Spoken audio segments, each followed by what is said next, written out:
Bueno, vamos a charlar vía Skype con Alejandro Maureira, él es economista senior, consultor, profesor y miembro del Consejo General de Arthur and Bernard Management Center. Está bien, Ale, ¿no? Te he presentado bien, entre otras cosas. Sí, perfecto. Está en Chile. ¿En qué parte de Chile estás ahora? En Viña del Mar. En Viña del Mar. Bueno, hace poquito hay una parte de Viña del Mar que los argentinos conocemos mucho, que es Reñaca. Exacto. Y sobre todo los mendocinos, y que vimos con mucha tristeza todo lo que pasó allí. ¿Cómo está ahora la situación? Mira, ha mejorado bastante. El día de anoche se llegó a un acuerdo de paz, que quiere decir que se va a tratar una nueva constitución en Chile, que era lo que, digamos, grupos más violentos andaban buscando, y con ello también se espera que, o sea, por lo menos hoy día ya amaneció el país mucho más tranquilo, más pausado, así que esperamos que la violencia haya terminado, que era lo más importante en este momento. Bien, no, sé que tu tema es la economía y ya voy a consultarte por eso, de hecho venimos hablando hace un tiempo, quiero agradecer tu predisposición, pero estarás enterado más o menos qué es lo que pide el pueblo de esa nueva constitución de Chile, qué le falta a la actual que está reclamando el pueblo chileno. Sí, a ver, aquí aparecen, en realidad, a ver, la discusión apareció por tratar de eliminar la constitución que nació en la dictadura de Pinochet. Entonces, claro, desde muchos años hemos tenido como esta oposición de decir, no, que esta no es una constitución, digamos, buena porque viene de una dictadura. A pesar de todos los cambios que se le han hecho, a pesar de que el año 2005 como que se refundó la constitución, siempre estuvo esa duda. Se puso el debate sobre la mesa a partir de varios abusos que hemos tenido acá. En Chile no estamos exentos de lo que ha pasado en la mayoría de los países de Latinoamérica, que es cuando tú tienes políticos corruptos, entre comillas, porque hay una corrupción media legalizada, que es cuando tú concesionas, por ejemplo, sistema de salud, pero al final el sistema de salud lo pagamos todos nosotros a un precio mayor del que debiera ser y terminamos nosotros, digamos, pagando sobreprecios.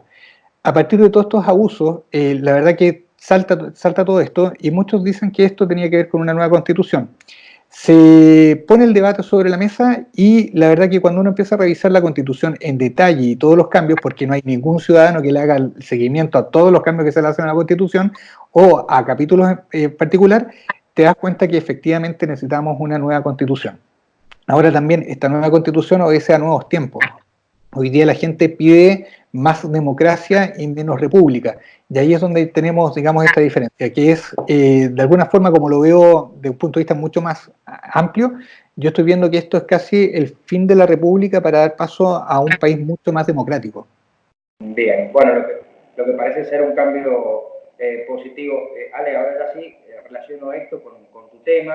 ¿Crees que este cambio que pide el pueblo, la soberanía, el fin de la república para darle inicio a un país mucho más democrático, va a afectar la economía de Chile? Sí, de hecho la está afectando. Acá todavía es incierto el panorama. Tenemos tres escenarios.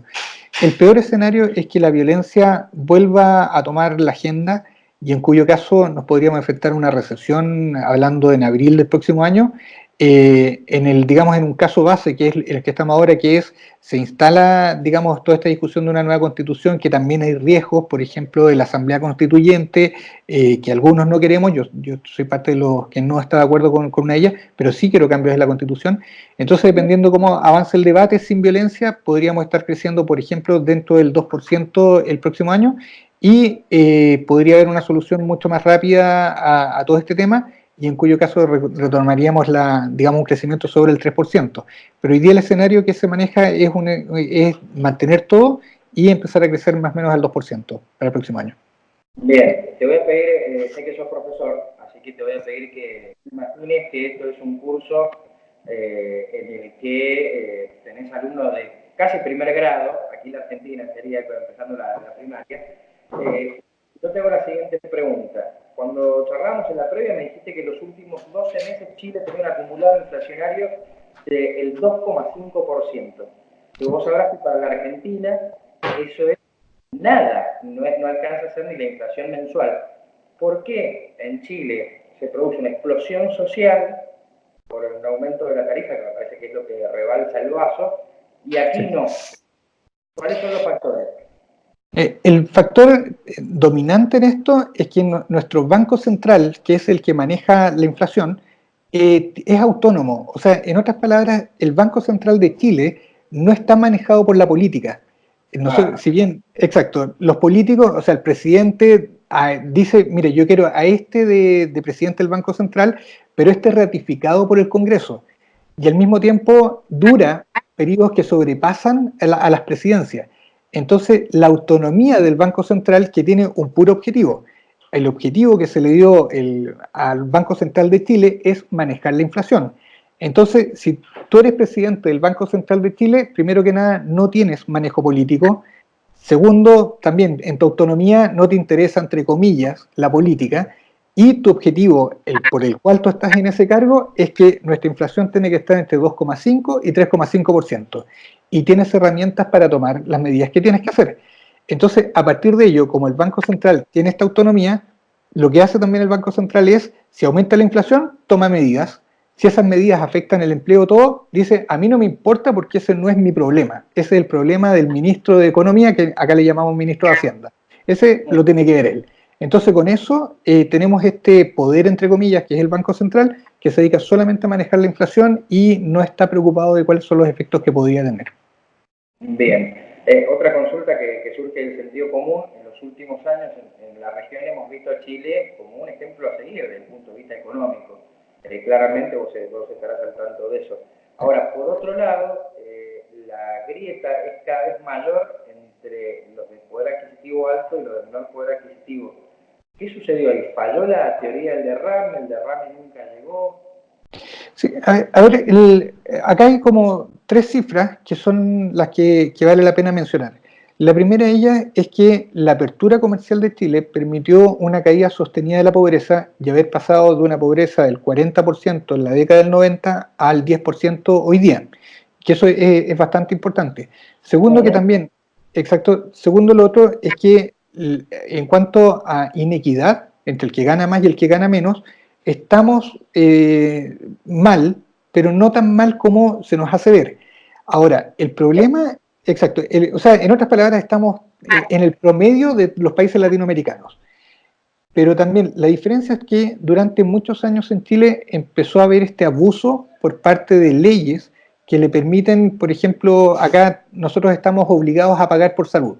Todos los meses a ti te descuentan del sueldo para la salud. Tú puedes elegir entre salud pública y privada, pero al final la misma, no sé, salud privada es muy cara para un chileno. Entonces ahí tú empiezas a ver que todas estas cosas que aparecen por ley, las autopistas en Chile que tienes que pagar el tag que le llamamos nosotros, que es cuando pasas por un pórtico, al final, claro, son concesionadas, pero resulta que el costo de eso empieza a ser alto y uno dice, bueno, ¿quiénes están pagando? Los impuestos que se nos han puesto también los termina pagando la clase media. Entonces, ¿cuál fue el problema que empezamos a tener? Que se ponen impuestos, se nos imponen costos, y si tú miras el indicador Gini, que es el que mide la diferencia que hay entre los que tienen mucho y los que tienen poco, tú lo miras antes de impuestos y después de impuestos y nosotros quedamos donde mismo. O sea, en otras palabras, los que más tienen no están pagando más impuestos. Todos estos últimos años, la clase media, todos esos que han salido de la pobreza, somos los que estamos pagando más impuestos y ahí es cuando uno dice, a ver, para. Y las personas que tienen más no están pagando más impuestos, así que por ende, en términos comparativos, se están haciendo más ricos porque quedan donde mismo, digamos. Ok, ok. Por otro lado, y se desprende un poco de lo que vos decías recién, quería preguntarte también por los salarios, para que comparemos ya Chile con Argentina. El salario mínimo en dólares, ¿de cuánto es en Chile? El salario mínimo en dólares, déjame calcularlo rápidamente porque no me lo sé en dólares. Pero lo que se está discutiendo hoy día son de 350.000, eh, son más o menos de $500 mensuales. Ese es el salario mínimo. Bien, y un empleado con un buen trabajo, ¿de cuánto estaríamos hablando? Un empleado con un buen trabajo, ya estamos hablando de los 5.000. De $5.000. Claro, Exacto. así O sea, es. sí. Esto sigue siendo más el salario mínimo en Chile, en dólares, que en la Argentina. Eh, esta crisis social que está teniendo Chile, ¿vos creés que puede afectar al resto de la región, digo, en Chile para metas futuras? A ver, no, ¿sabes qué? Creo que lo que nos está pasando a nosotros es bastante particular, es bastante local. Si bien hay ideologías que son las que se han estado moviendo por toda Latinoamérica, la verdad que si uno analiza las causas que llevaron a todo esto, no tienen que ver con ideologías, sino que con cosas con bastante práctica, que tienen que ver con estas leyes abusivas, los costos, el costo de la vida se nos hizo cada vez más pesado, y tiene que ver con eso, que es un problema local. No creo que permee a otros países. Hoy día veo a Perú que está mejorando, Colombia que está bastante bien, y también incluso la misma Argentina, uno dice, también va a estar mucho mejor. Entonces, esto es un problema ya solamente local. Bien, otra de las cosas que decía recién que me llamó la atención fue el porcentaje de reducción de la pobreza, y quería preguntarte, a grosso modo, medidas estructurales que se tomaron económicamente, porque aquí en la Argentina, con más soja o con menos soja, pero tenemos una pobreza estructural del 25% que no podemos bajar. ¿Cómo se puede combatir eso? ¿Cómo hizo Chile, por lo menos? Bueno, lo que pasó acá en Chile fue la apertura comercial. En algún momento dijimos que la forma de crecer iban a ser las exportaciones, y a partir de ello tenemos, digamos, un motor exportador que es bastante importante. Pero lo que generó todo eso fue que nosotros somos el país más promiscuo a nivel internacional con respecto a tratados.